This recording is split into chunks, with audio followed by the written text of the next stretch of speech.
올해 에스더 찬양인데 또 제가 개인적으로 또 좋아하는 찬양을 이렇게 또 하셔서 또 감명이 깊다 하는 생각이 듭니다. 노랫말처럼 많은 비가 있었지만 또 많은 우리 삶의 역경이 있지만 하나님만 바라보시는 지금 이 시간 여러분 되시기를 주님의 이름으로 기원합니다.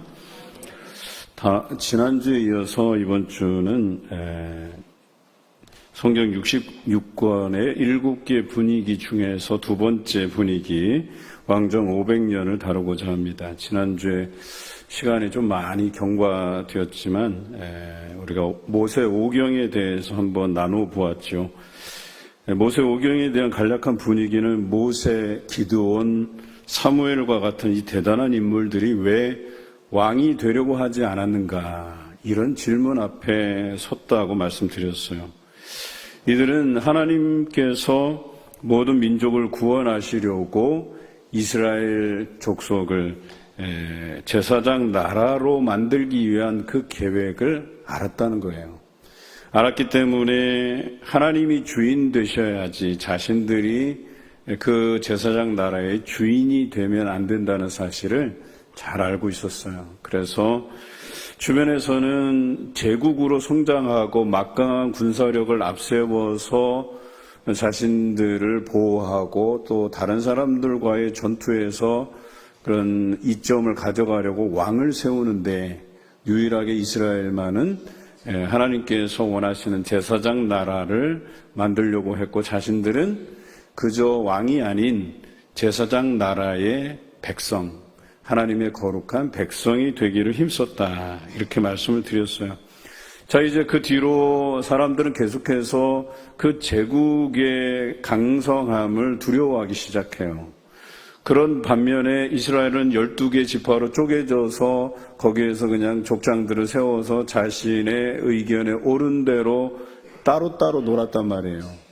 그러다 보니까 약할 수밖에 없고, 또 한 지역에 이방 민족들이 쳐들어오면, 침략을 받으면 그 지파들과 거리가 먼 곳에서는 도와줄 수가 없는 구조였었어요. 그러니까 그 주변에 영향이 끼쳐지는 지파들 한 두세 개 모여서 같이 좀 싸우고 요 정도였다는 거예요. 그러니 사람들이 이제 왕을 필요로 하는 때가 되었어요. 그래서 왕을 세워달라고 요구합니다. 그때 사무엘은 거절하죠. 하나님께서 제사장 나라를 세우시길 원하고, 너희가 왕을 세우고자 함은 하나님을 미워하는 처사다, 이렇게 이해했죠.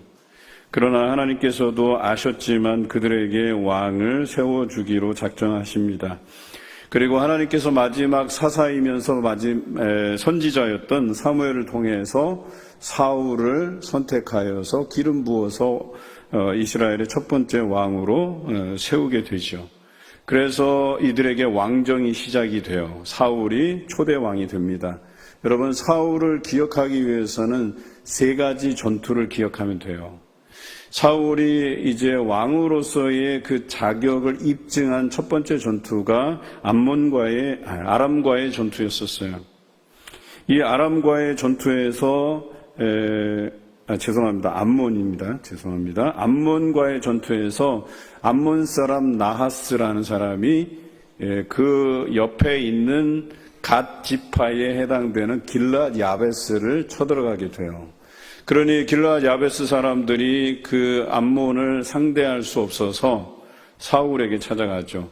그래서 사울에게 도움을 청합니다. 그때에 어떤 이야기를 하냐면, 너희들이 자신들과 이렇게 계약을 맺지 않으면 너희들을 다 죽여버리겠다고 이야기한 거예요. 그때에 말미를 구하고 사울에게 말하고, 사울은 그들의 그 침략이 정당하지 않고 괘씸해서 하나님께 구하게 되고, 성경에 보니까 하나님의 영에 크게 감동이 되어라고 되어 있어요. 그래서 사울이 전투에 참가를 하게 됩니다. 그래서 이스라엘 족속들을 데리고 이 암몬과의 전투에 나서게 돼요. 자, 이 암몬과의 전투를 우리 지도를 통해서 한번 이해해 보기로 하겠습니다. 지도 한번 보여주세요. 저 이스라엘 보시면 가운데가 사해 갈릴리 사이에 있는 강이 요단강이잖아요. 이 요단강을 중심으로 요단 서편, 요단 동편에 해당이 돼요. 우리가 요단 동편을 점령하고 나서 요단 동편에게 땅을 미리 준 지파가 두 지파 반이라고 그랬어요. 하나는 루벤, 하나는 갓, 하나는 므낫세 반 지파. 므낫세의 반만. 그래서 요단 동편에 보면 맨 위가 므낫세, 그 밑이 갓, 그 밑에가 루엘 지파에게 준 땅이에요. 그런데 한번 잘 보세요. 갓 옆에 누가 있어요? 암몬이 있어요. 그러니까 암몬이 갓을 쳐들어간 거예요. 갓 땅에 길앗 야베스 사람들을 쳐들어간 거예요. 그랬더니 사울이 저 암몬 족속을 치기 위해서 지파들을 소집하고 각 지파에 이 소식을 알리고 지파에서 싸울 만한 사람들을 모집을 해서 처음으로 제국의 면모를 가지고 아람과의 전투에 나선 거예요. 그때 하나님의 영이 크게 감동해서 이 전투에서 크게 승리하게 됩니다. 이제 내려주세요. 자, 두 번째 기억해야 될 전투가 아말렉과의 전투예요. 첫 번째 전투는 하나님의 뜻대로 잘 그것을 사명을 감당했어요. 그래서 하나님의 영에 감동되어서 크게 승리를 얻었어요. 그런데 두 번째 전투는 이 아말렉과의 전투에서는 사울이 큰 상처를 입게 돼요. 이 전투에서도 하나님께 의지함으로 나가서 승리하게 되는데 하나님께서 이 전투에 조건을 걸었어요. 뭐냐면 헤렘이라고 하는 건 다 죽여라 이거예요. 사람도 다 죽이고 이 동물들도 다 죽이라고 얘기하는 거예요. 살아있는 것들은 다 죽이라는 그 명령이 헤렘이라고 하는 전투였었어요. 그런데 이 아말렉과의 전투에서 크게 승리하고 이 아말렉의 왕 아각을 사로잡아요. 죽이지 않고 사로잡아요. 그리고 거기에 좋은 양들, 소들을 갖다가 취하게 됩니다. 나중에 변명을 해요. 이거 하나님께 드리려고 그랬다고. 하나님께서는 다 죽이라고 했는데 왕도 살리고 좋은 것들 다 취했단 말이에요. 이것이 첫 번째 사울이 하나님께 대한 실수였었어요. 그런데 이것을 실수로만 바라보지 않으셨어요. 하나님께서는 사울에게 기름 부은 것을 후회하셨다. 이렇게 기록하고 있어요. 그리고 이 사울을 이을 다른 사람을 물색하게 되는데 그 사람이 바로 다윗이었었어요. 그래서 다윗에게 기름 붓게 되죠.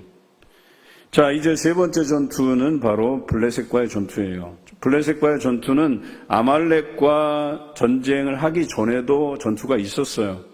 그런데 그때는 하나님께서 함께 해주셔서 승리하게 되고, 그러나 우리가 기억해야 될 이 블레셋과의 전투는 두 가지인데, 하나는 다윗이 뜨는 전투. 그래서 블레셋의 장수 골리앗이 나섰을 때에 그때 다윗이 블레셋 장수 골리앗을 이기게 되고, 그것으로 인해서 사람들이 사울이 죽인 자는 천천히고 다윗이 죽인 자는 만만이다 해서 다윗을 더 칭송하게 돼요. 이것으로 인해서 사울에게 미움을 받고 다윗은 쫓기는 신세가 됩니다. 자, 그런데 아까 다윗에게 기름 부어 세웠다고 했잖아요. 이제 이 사울이 다윗 없는 이런 상황에서 블레셋과의 마지막 전투를 벌이게 되는데 그게 길보아 전투였었어요. 그런데 그곳에서 사울이 죽고 요나단도, 다윗의 영혼의 친구였던 요나단도 그곳에서 죽게 됩니다. 자, 이곳에서 죽고 그 시신을 성벽에 매달아 두었을 때 그 시신을 수습한 사람들이 있었어요. 누구였죠? 길앗 야베스 사람들. 아까 갓과의 전투에서 암몬 사람에게서 구원해준 길앗 야베스 사람들이 사울에게 은혜를 입었기 때문에 사울과 요나단의 시신을 거두어 줍니다. 어찌 보면 사울의 인생은 대단히 간단한 인생이에요. 어찌 보면 대단한 인물이 됐을 수도 있었는데 그가 하나님의 명령을 거역했기 때문에 그것으로 인해서 사울을 왕으로 삼은 것을 하나님께서 후회하셨다. 이렇게 표현하고 있어요. 그러니까 그의 인생은 좋을 뻔하였다가 그냥 저문 인생이 되어버렸어요. 자, 이때로부터 이제 다윗이 왕의 물망에 오르게 되고 먼저 헤브론에서 왕이 되어서 7년 6개월을 보내고 이후에 온 이스라엘의 왕으로 등극하게 되지요. 다윗은 하나님을 전적으로 의지하게 됩니다. 그래서 모든 전투에 나가서 승리하게 되죠. 하나님께서 이 왕정을 허락하셨지만 왕이 통치하는 국가가 아니라 왕이 하나님의 명령을 수행하는 신정 정치였다는 것을 우리가 주목해 볼 필요가 있어요. 왕이 자기 마음대로 나라를 통치하는 것이 아니라 하나님이 나라를 통치하시는데 왕은 대리인이에요. 하나님의 대리인으로서 국가를 통치하는 이런 제도를 원하셨기 때문에 천년의 모델이 될 만한 다윗을 하나님께서 세우신 거예요. 자, 그런데 이런 다윗도 실수할 때가 있다는 거죠. 우리가 오늘 읽은 말씀이 바로 이 다윗의 실수의 장면이 담겨져 있어요. 이제 다윗의 용맹한 장수들이 대신 전투에 나가기 때문에 다윗은 전투에 나가지 않아도 됐었어요. 그래서 왕궁을 거닐다가 밧세바가 목욕하는 장면을 보게 되고 그 밧세바를 취하게 되는데 이 밧세바는 남편이 있는 사람이었었어요. 그런데 자신이 저지른 죄를 덮기 위해서 남편 우리아에게 휴가를 줘요. 그래서 그 아내와 통침하게 해서 자기 흔적을 지우려고 하는데 이 우리아는 충성심이 대단한 사람이었어요. 그래서 자기 동료들이 이 전쟁에 참가하는데 자기는 쉴 수 없다고 해서 휴가를 반납하게 되죠. 그때에 다윗이 취한 방법이 뭐예요? 우리아를 극렬한 전투에 내보내서 죽게 만드는 거예요. 그렇게 해서 우리아를 죽여버리고 밧세바를 자기의 아내로 삼아버렸다라고 하는 것이죠. 그리고 이것을 하나님께서 아셔서 나단 선지자를 통해서 그의 잘못을 알게 하십니다. 자, 그리고 나서 그에게 내려진 형벌, 이 밧세바에게서 낳은 첫 번째 그 아들은 죽게 될 것이다. 그리고 오늘 우리가 읽은 말씀에서 뭐예요?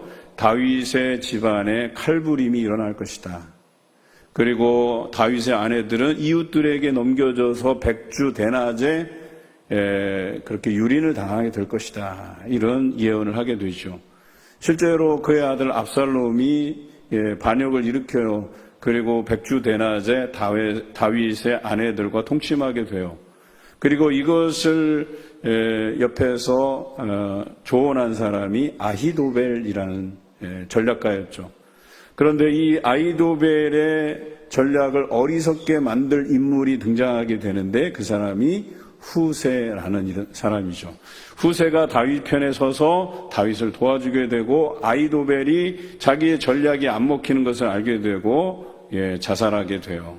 그리고 결과적으로 다윗은 목숨을 보존하고 다시 돌아오게 되고 자기가 그토록 아꼈던 아들 압살롬은 이제 죽임을 당하게 돼요. 그것으로 인해서 다윗이 몹시 안타까워하죠. 사실 압살롬이란 왕은 자기의 자식들 중에서도 최고로 쳐줄 만한 아들이었어요. 용모가 아름답고 수려하고 똑똑하고 그런데 결과적으로 그 아들을 잃게 되는 안타까움에 처하게 돼. 이것이 다윗이 맞이하게 될 자신의 실수로 인해서 벌어지게 될 그런 일이었다라고 하는 것이죠. 오늘 이 말씀을 통해서 오늘 이 왕정 500년의 분위기는 바로 이렇습니다. 왕들과 선지자들 간의 대립관계를 우리가 한번 보자 하는 거예요. 왜 선지자와 왕들은 대립관계가 형성이 되었는가? 오늘 성경에서 말하는 것은 왕들이 하나님의 말씀에 귀 기울이지 않았기 때문에, 그래서 하나님의 말씀에 귀 기울이지 않는 왕들은 선지자를 통해서 하나님이 꾸짖고 바른 길로 가도록 안내하셨다라고 하는 거예요. 그러면 선지자와 왕의 대립은 곧 그 나라가 백성이 왕들이 하나님을 잘 섬기지 않았다는 걸 증명하고, 왕들과 선지자의 사이가 좋았다라고 하는 것은 왕들이 하나님의 말씀을 제대로 잘 듣고 순종했다, 이것을 뜻하는 거예요. 그렇다면 우리 왕정의 끝을 우리가 잘 알 수 있죠. 어떻게 됐어요? 나중에 이것이 두 개의 왕조로 분열되게 되는데 북왕국도 그렇고 남왕국도 그렇고 다 시기만 다를 뿐이지 멸망했어요. 즉 이 왕조의 결말이 멸망이라고 하는 것은 왕조가 하나님의 말씀을 제대로 듣지 않았기 때문에, 오늘 성경에 보면 나단이 다윗에게 그래요. 당신이 하나님의 말씀을 업신 여겼기 때문에, 이렇게 표현하고 있어요. 여러분, 불순종은 하나님을 업신 여기는 것과 같아요. 이런 건 있을 수가 없어요. 예를 들어서 나는 하나님 사랑하는데 이 말씀은 제가 못 듣겠어요. 순종하지 못하겠어요. 이런 표현은 없어요. 사랑하는 게 아니에요. 나는 사랑하는데 하나님의 말씀에 순종할 수 없다? 이런 도식이 성립되지 않는다는 거예요. 하나님께 불순종하는 것은 곧 하나님을 업신 여기는 거예요. 유일신, 능력이 많으시고 이 땅을 통치하시는 분으로 내가 인정할 수 없다, 이 뜻이에요. 이해되십니까? 불순종은 내가 하나님을 사랑하긴 하는데 이것만큼은 내가 지키지 못하겠습니다, 이런 도식이 성립될 수 없다는 거예요. 하나님을 사랑하면 물불 가리지 않고 순종함으로 가는 거예요. 내 목숨이 닿을 때까지 순종함으로 가는 거예요. 여러분, 처음에 예수님의 제자들이 어때요? 예수님에게 불순종하고 믿음 없는 모습들을 많이 보였잖아요. 그런데 예수님께서 부활하시고 제자들에게 나타나신 이후로부터 그리고 예수님이 승천하신 이후에 마가의 다락방에서 성령을 체험하고 나서는 완전히 바뀌었어요. 진정 하나님을 사랑하는 자들로 바뀌었어요. 예수 그리스도의 말씀을 듣고 따르는 자들로 바뀌었어요. 그래서 어떻게 됐어요? 순교당했다는 거예요. 목숨이 다하기까지 자신들을 온전히 내어드릴 수 있었다라고 하는 것이죠. 자, 다윗의 경우는 그것을 이야기하는 거예요. 다윗은 천년의 모범이 되는 사람이라 할지라도 죄가 없을 수는 없었다는 거예요.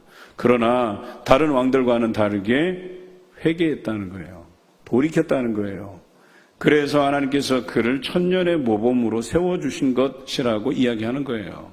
우리들도 실수하고 잘못할 수 있고 잘못 판단할 수 있고 또 악한 행실로서 하나님을 실망시켜 드릴 수 있지만, 다윗처럼 회개하고 돌이키면 우리로 하여금 복음의 통로가 되게 하시고 우리 자녀들에게 신앙의 모범이 되게 하시고 구역에서, 공동체에서, 심지어 지역 사람들에게도 거룩한 모범의 생활이 가능하게 된다라고 하는 것을 일깨워주고 있습니다.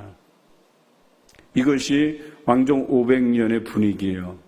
그래서 선지자를 통해서 하나님의 말씀이 선포될 때 왕과 백성들이 그 말씀을 제대로 지켰는가라고 하는 데에 초점을 두고 있습니다. 자, 다윗 이후에 왕위를 얻은 이가 바로 밧세바가 두 번째로 출산한 솔로몬이라는 사람이에요. 솔로몬은 통치 초반에 하나님을 전적으로 의지했어요. 그래서 기브온 산당, 그렇게 큰 산당에서 1000마리 이상의 제물을 하나님께 드렸어요. 그래서 우리는 일천번제라고 얘기하잖아요. 그때 하나님께서 너에게 무엇을 줄까 말씀하실 때에 솔로몬이 구한 것은 이 백성을 지도하기 위해서, 판단하기 위해서, 재판하기 위해서 지혜를 달라 했어요. 하나님께서 주신 지혜로서 백성을 판단하고 재판하고, 솔로몬의 그 지혜는 모든 주변 사람들에게 부러움의 대상이 됐어요. 스바 여왕이 그 지혜를 배우기 위해서 이 보물들을 바리바리 싸들고 솔로몬을 찾아가기까지 했어요. 자, 그런데 이 통치 초반에 솔로몬이 이 지혜를 가지고 쓴 책이 바로 잠언이라고 하는 책이에요. 자기 자녀들에게, 백성들에게 하나님을 경외하고 따르는 것이 지혜와 지식의 근본이라고 가르친 거예요. 여기까지는 대단했어요. 그러나 통치 중반부터는 마음이 돌아서기 시작해요. 이 나라를 어떻게 하면 부강하게 만들까를 고민하다가 하나님께서 주신 지혜로 아니하고 주변 강대국들을 의지하게 돼요. 그래서 그곳에 공주들을 데려와서 자기의 아내로 삼고 그 나라와 화친조약을 맺는 거죠. 그런 외교술로서 나라를 유지하려고 했어요. 근데 사실 솔로몬쯤 되면 다른 나라 의지하지 않아도 될 만한, 하나님이 보호하시잖아요. 또 그만큼 땅덩어리를 얻고 막강한 부를 형성했잖아요. 다른 나라 의지하지 않아도 되는데 굳이 그걸 하겠다고 해서 이 주변에 공주들이 들어오면서 뭘 가지고 와요? 자기네들이 섬기는 신들, 우상들을 가지고 오게 돼요. 그리고 우상들이 백성들에게 이렇게 전염되기 시작해요.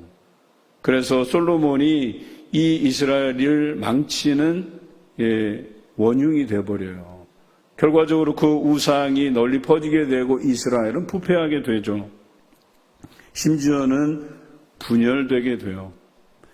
그리고 솔로몬의 뒤를 이은 아들이 르호보암이라는 왕이죠. 그러나 백성들은 이미 르호보암에게서 마음이 떠났어요.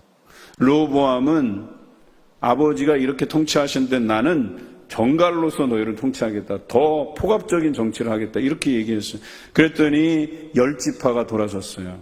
여로보암이라는 사람을 중심으로 해서 10지파가 북쪽의 나라인 북왕국 이스라엘을 세우게 돼요. 그리고 이 유다 지파에 해당하는 르호보암을 지지했던 지파는 베냐민 지파밖에 없었어요. 그래서 베냐민 지파가 유다 지파와 함께 만든 나라가 남왕국 유다라고 하는 나라였었어요. 그렇게 10지파와 2지파가 갈라져서 남북조가 갈라지게 된 것이죠. 그러나 르호보암은 그래도 유다 지파로서 솔로몬의 적통이라는 걸 여러분들 기억하셔야 돼요. 그러니까 솔로몬에게서 내려오는 정통성은 누가 가지고 있는 거예요? 북쪽이 아니라 남쪽 유다가 가지고 있었다라고 하는 것이죠.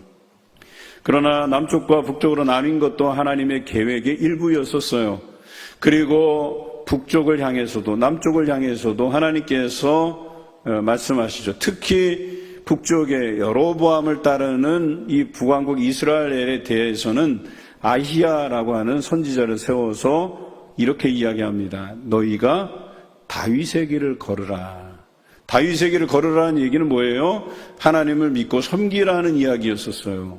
그러니까 북쪽을 띄워줘서 나라를 이루게 하신 것도 하나님의 뜻인데 이 나라가 온전히 유지되려면 다윗의 길을 걸어야 된다고 말씀하신 거예요. 하나님을 믿고 의지하라는 것이었었어요.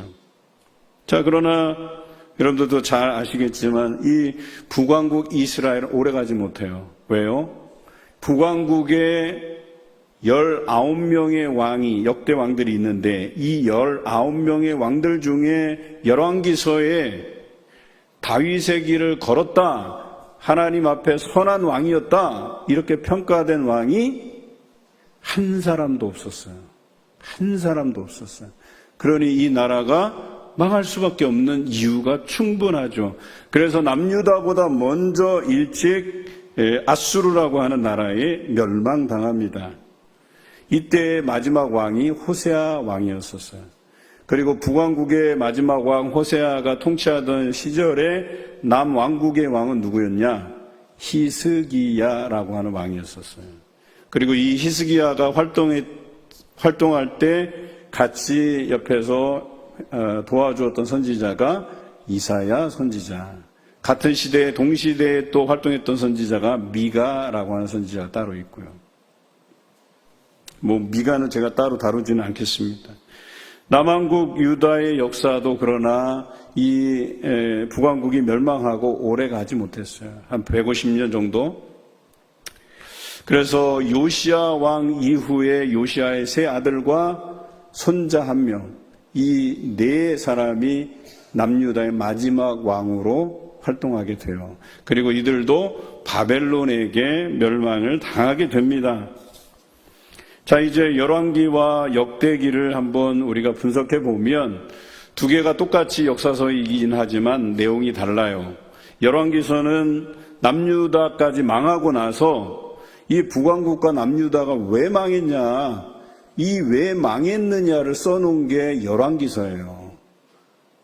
거기다 뭐라고 썼을까요? 한마디로 요약이 돼요. 그들이 누구의 길을 따르지 않았다? 다윗의 길을 따르지 않았다는 거예요. 이게 핵심적인 내용이에요.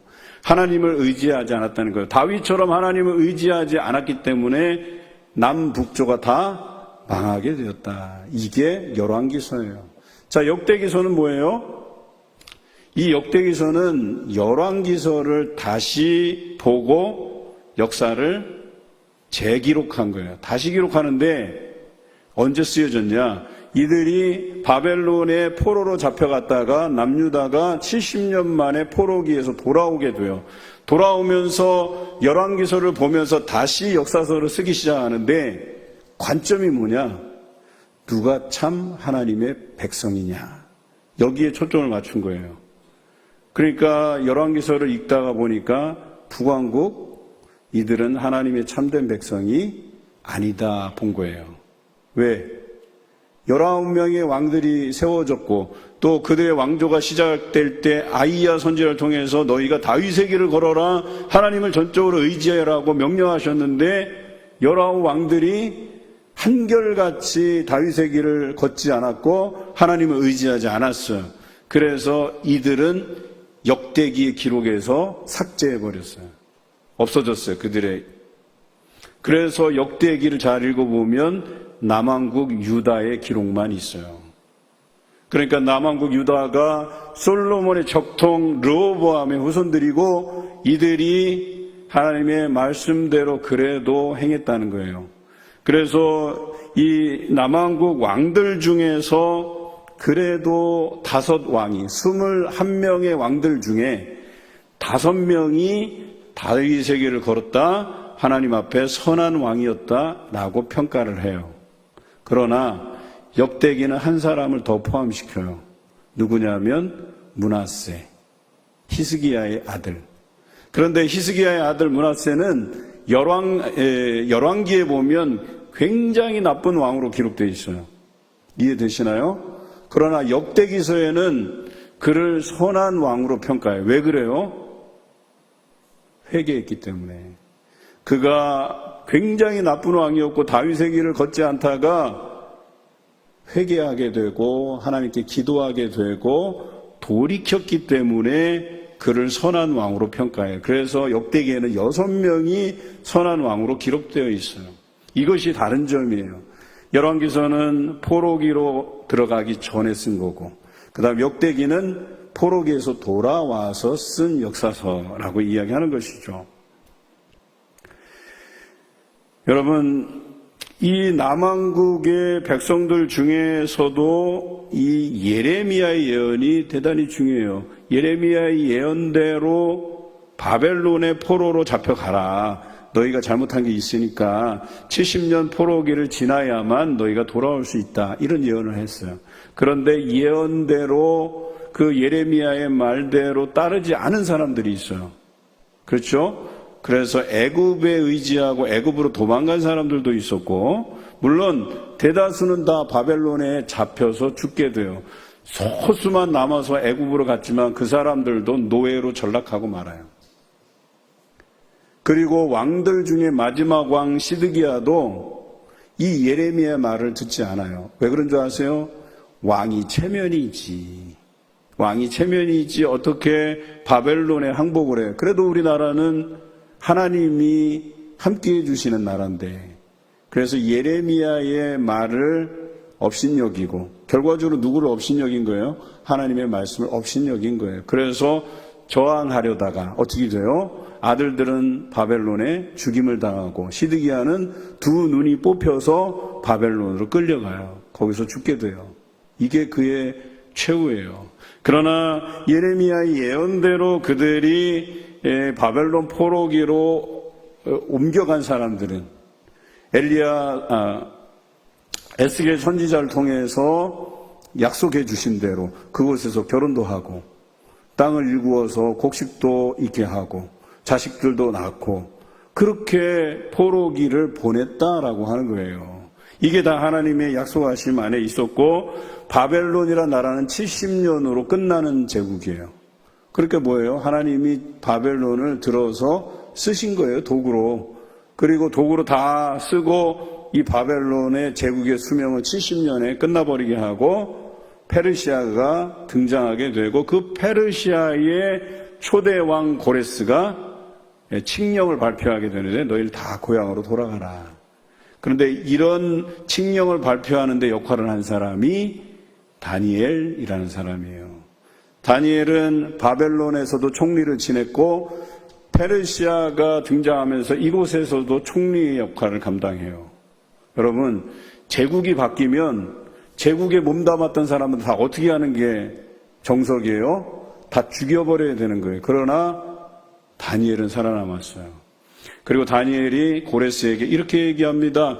바벨론이 망한 이유는 중앙 집권책을 썼기 때문에 망했다는 거예요. 저들이 섬기는 그런 신들을 섬기게끔 해주면 좋은데, 그리고 저들을 보호해주는 대가로 조공을 거둬들이면 좋은데, 그렇게 하지 아니하고 왕이 곧 신이다. 그냥 왕을 신처럼 섬겨라. 그러니 이 포로로 잡혀왔던 사람들이 저항을 하겠어요, 안 하겠어요? 예, 남유다만 보더라도 유일신 하나님만 섬기라는데 왕을 신으로 섬기라니까 이게 말도 안 되는 소리예요. 다른 나라들도 다 마찬가지예요. 그래서 바벨론이 분열했다, 이렇게 보는 거예요. 그것을 고레스에게 알려주니까 고레스가 그래? 그러면 야, 니네들이 섬기는 신들 섬기러 니네 동네로 다 돌아가. 대신 내가 니네들 보호해 줄 테니까 조공을 바쳐라. 이렇게 해서 지방 분권책을 쓰게 된 거예요. 누구 때문에? 다니엘 때문에. 그래서 페르시아의 제국이 오래 갑니다. 오래 가요. 방대해지고 거대해지고 이렇습니다.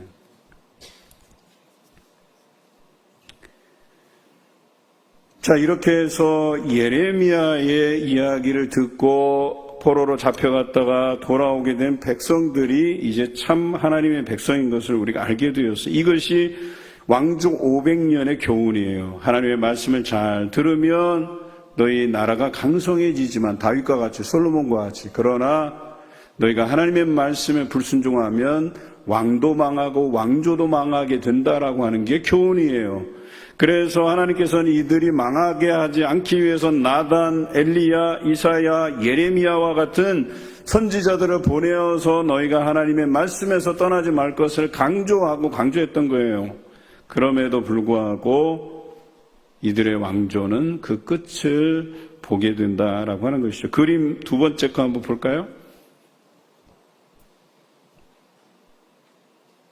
예.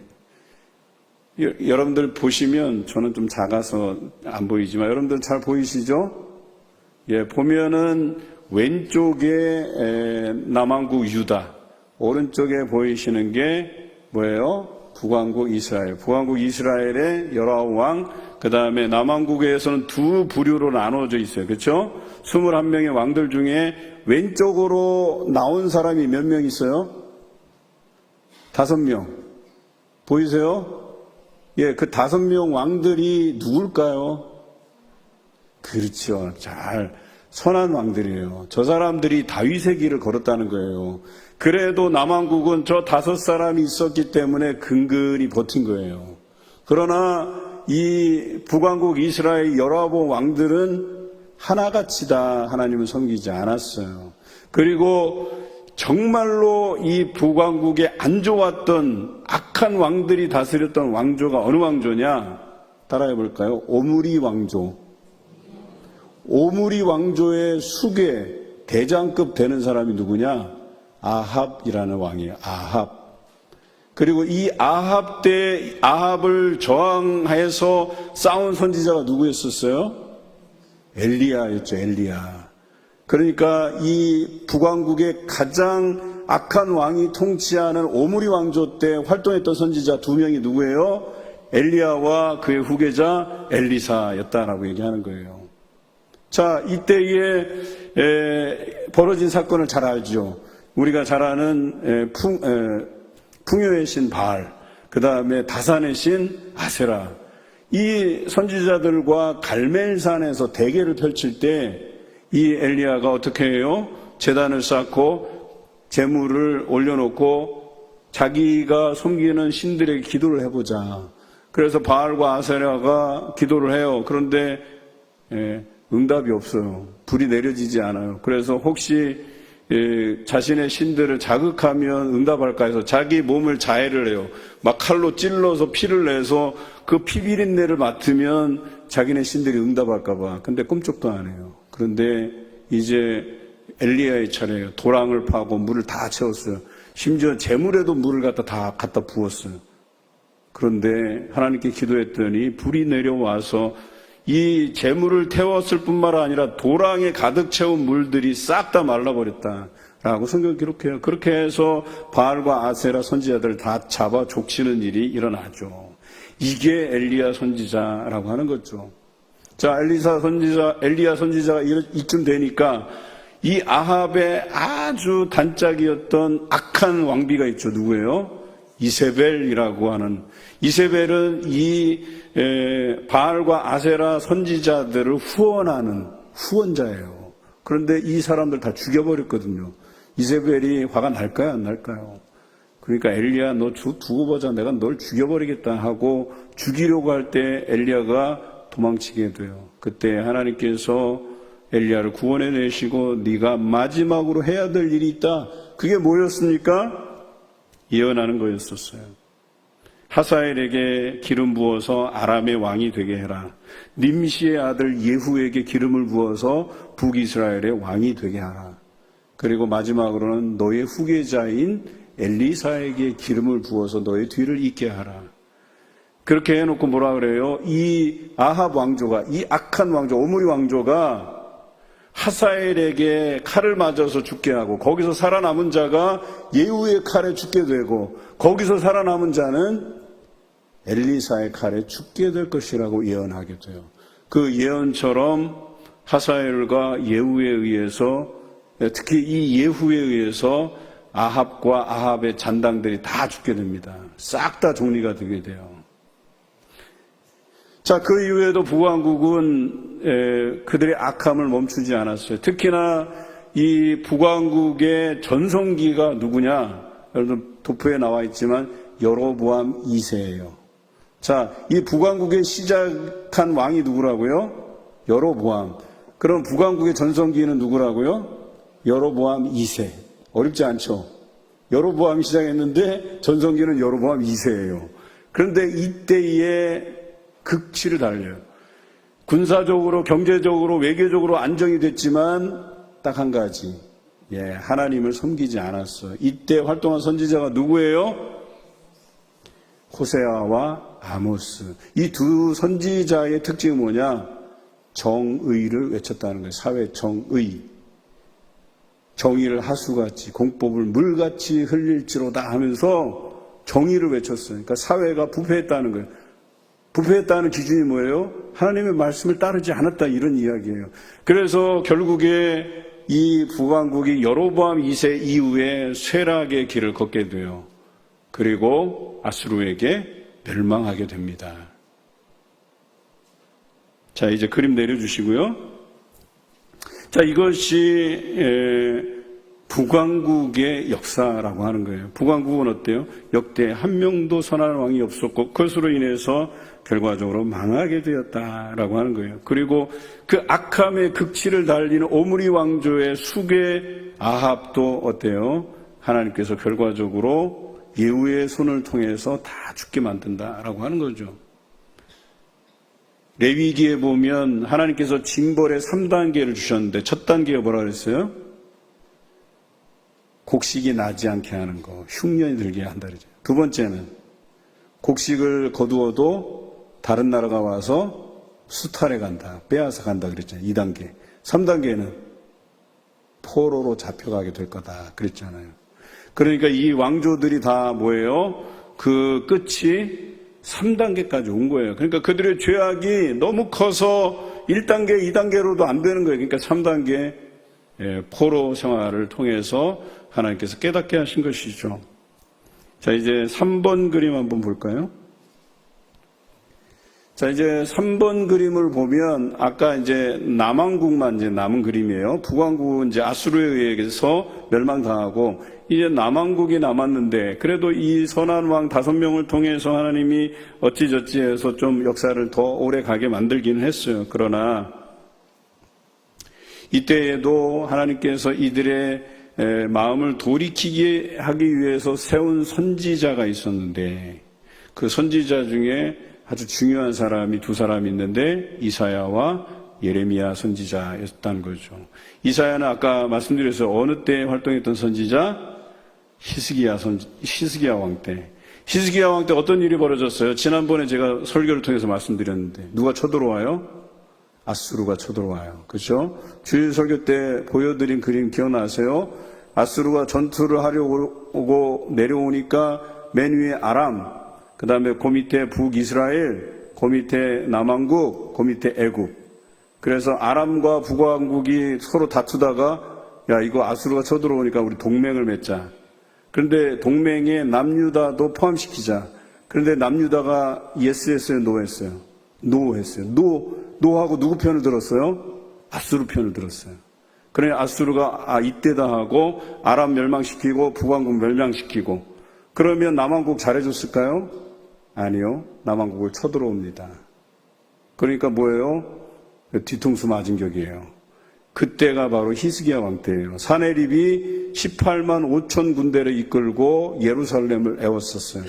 그때에 히스기야가 애굽을 의존하려 해요. 애굽에 가서 군대를 좀 빌려오자. 그런데 누가 반대해요? 이사야 선지자가 반대해요. 이사야 선지자가 뭐라 그래요? 하나님을 의지하라고 합니다. 그때 하나님을 의지하고 나서야 하룻밤 사이에 사네립의 군대 18만 5천 명이 싹 다 죽어나가요. 그리고 사네립은 아수르의 수도 니느웨로 돌아왔다가 거기서 암살당하게 돼요.